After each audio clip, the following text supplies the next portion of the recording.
Hello, high high high. আমি এখন office থেকে চলে এসেছি। অফিস থেকে এসেছি বাড়িতে।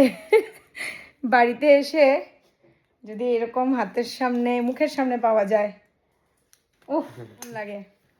এই 2 দিন হলো, লাস্ট দিন খেয়েছিলাম বার্গার, আমাদের জন্য বার্গার বানিয়েছিল।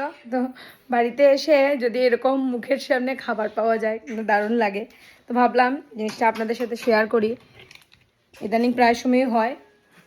আমার হাজব্যান্ডের ওয়েট লস জার্নি যখন থেকে শুরু হয়েছে, তো প্রায় সময় কিছু না কিছু বানিয়ে খায় আর আমাদেরকেও খাওয়ায়, আমাকে মেয়েকে, তাও হেলদিভাবে, আনহেলদিভাবে না কিন্তু, একদম ডিপ ফ্রাই না, এয়ার ফ্রাইড। এটা কি কি বানাইছো এটা? এটা কি দেখা হয়? পনির টিক্কা।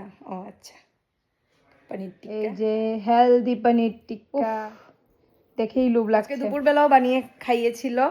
তো দুপুরবেলা যেহেতু খুব তাড়াহুড়ো থাকে, আমি লাঞ্চে বাড়িতে এসে মানে টুক করে খেয়ে চলে যাই, তো সেইভাবে ভিডিও করা আর তো সম্ভবই হয় না, আর মাথায় আসে না ভিডিও করার কথা দুপুরবেলা। নাহলে দুপুরবেলাও দেখাতাম।